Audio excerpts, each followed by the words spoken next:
சென்னை உள்ளிட்ட வட மாவட்டங்களில் வாக்குப்பதிவு சதவீதம் குறைந்தது ஏன் என கட்சி நிர்வாகிகளிடம் அதிமுக பொதுச் செயலாளர் எடப்பாடி பழனிசாமி அதிருப்தியை வெளிப்படுத்தினார். மக்களவைத் தேர்தல் நடைபெற்று முடிந்த நிலையில் சென்னை மண்டல பொறுப்பாளர்கள், மாவட்ட செயலாளர்கள் உள்ளிட்டோருடன் அதிமுக பொதுச் செயலாளர் எடப்பாடி பழனிசாமி ஆலோசனை நடத்தினார்.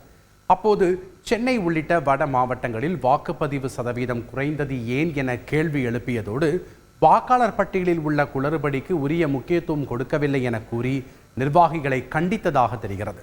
மேலும் அதிமுக மற்றும் கூட்டணி கட்சி வேட்பாளர்கள் பிரச்சாரத்தின் போது சரியாக செயலாற்றவில்லை என அவர் கூறியதாகவும், வரும் 2026ஆம் ஆண்டு சட்டமன்ற தேர்தலில் எவ்வித குறைகள் இல்லாமல் பணியாற்ற அறிவுறுத்தியதாகவும் தகவல் வெளியாகியுள்ளது.